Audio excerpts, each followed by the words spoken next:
अमीरुल मोमिनीन मौला अली अलैहिस्सलाम ने एक शख्स से फरमाया कि अगर तू अपने खालिक की अताअत नहीं करना चाहता तो उसका रिस्क खाना छोड़ दे, और अगर तू खुदा के दुश्मन से दोस्ती रखने का ख्वाहिशमंद है तो उसकी सल्तनत से निकल जा, और अगर तू उसकी तकदीर पर राज़ी नहीं है तो उसके अलावा कोई और रब तलाश कर।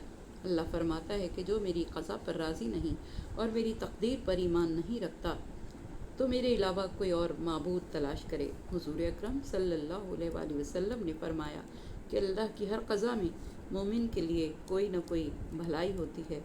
हुजूर अकरम सल्लल्लाहु अलैहि वसल्लम ने फरमाया कि मुसलमान पर अल्लाह की जो भी क़ज़ा वारिद होती है, अंजाम के लिहाज से इसमें उसकी बेहतरी होती है। हुजूर अकरम सल्लल्लाहु अलैहि वसल्लम ने हज़रत ज़ैद बिन हारिसा के लिए अपनी फूफीज़ाद ज़ैनब बिन्त जहश का रिश्ता तलब किया। हज़रत ज़ैनब ने कहा कि या रसूल अल्लाह, मुझे कुछ सोचने की मोहलत दें। इस पर अल्लाह ताला ने यह आयत नाजिल फरमाई कि जब खुदा और उसका रसूल किसी बात का फ़ैसला कर दें, आयत नंबर 36।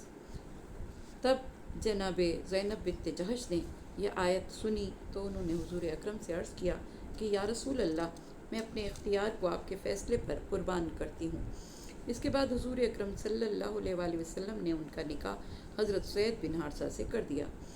हज़रत ज़ैनब एक मुअज़्ज़ज़ ख़ानदान से ताल्लुक़ रखती थी, जबकि हज़रत ज़ैद एक ग़ुलाम थे।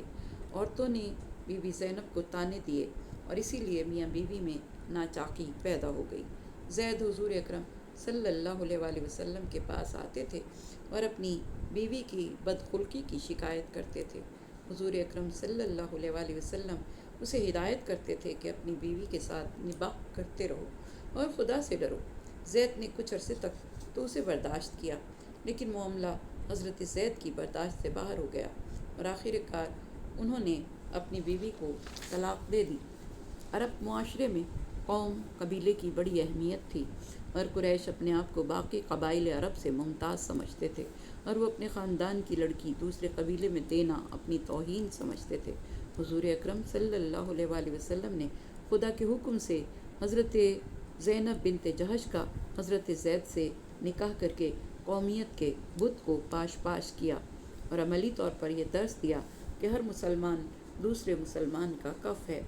मक्की ज़िंदगी में हुजूर अकरम सल्लल्लाहु अलैहि वसल्लम हज़रत ज़ैद को अपना बेटा बना चुके थे और लोग हज़रत ज़ैद को ज़ैद बिन मोहम्मद कहा करते थे।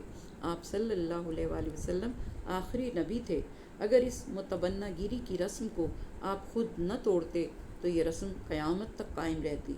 इसीलिए मसलहत खुदाबंदी का ये तकाज़ा हुआ कि हज़रत ज़ैद अपनी बीवी को तलाक़ जारी करें और हुजूर अकरम सल्लल्लाहु अलैहि वसल्लम उसकी मुतलक़ा से शादी करें, ताकि इस ज़रिए से मुतबन्ना गिरी की खुद साख्ता रस्म का ख़ात्मा किया जा सके।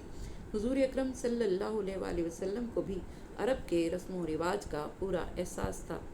आप जानते थे कि जैसे ही बीबी ज़ैनब बिन्त जहश से मेरा अक़्द होगा तो लोग कहेंगे कि मोहम्मद सल्लल्लाहु अलैहि वसल्लम ने अपनी बहू से निकाह किया है, जबकि बहू से निकाह कुफ़ार में भी जायज़ नहीं था। इसलिए आप सल्लल्लाहु अलैहि वसल्लम लोगों के रवैये से डरते थे। मगर खुदा ने आपको तसल्ली दी कि आप मेरे रसूल हैं, आपको मेरे सिवा किसी से नहीं डरना चाहिए। मेरा पैगाम पहुंचाने वाले किसी से नहीं डरते। उम्मुल मोमिनीन ज़ैनब बिन्त जहश हुजूर अकरम सल्लल्लाहु अलैहि वसल्लम के सामने ये कहा करती थीं कि मुझे आपकी बाकी अज़वाज पर 3 किस्म का इम्तियाज़ हासिल है। नंबर 1, आपका दादा और मेरा नाना एक था। नंबर 2, अल्लाह ने मेरी तज़वीज आपसे की। और नंबर 3, सफ़ीर निकाह जिब्राइल अमीन थे, यानी जिब्राइल अमीन अल्लाह का हुक्म लेकर आए थे कि आप बीबी ज़ैनब से निकाह करें। और अब इरशाद हो रहा है कि वो वक्त याद करो जब उस शख्स को जिसे खुदा ने नेमत दी थी और आपने भी उस पर एहसान किया था, आप उससे कहते थे कि अपनी बीवी को रोके रखो और खुदा से डरो, और आप उसे ये बात बार बार कहते थे और आप अपने दिल में एक चीज़ छुपाए हुए थे कि जिसे खुदा ने आश्कारा करना था और आप लोगों से डरते थे, हालांकि खुदा इस बात के ज़्यादा लायक है कि उससे डरो। जिस वक्त हज़रत ज़ैद ने अपनी बीवी से जुदा हुए और हमने उसकी बीवी का निकाह आपसे कर दिया ताकि मोमिनीन के लिए اپنے منہ بولے بیٹوں کی بیویوں سے مطلقہ ہونے کے بعد شادی کرنے میں کوئی مشکل باقی نہ رہے اور خدا کا فرمان تو پورا ہو کر رہتا ہے۔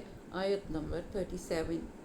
جو چیز خدا نے نبی پر فرض کی ہے اس کے بارے میں پیغمبر پر کسی قسم کا جرم نہیں ہے۔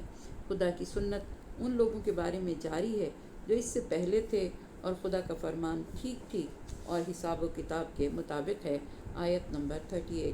ان آیات میں زید بن حارثہ اور اس کی بیوی زینب بنت جہش کی مشہور داستان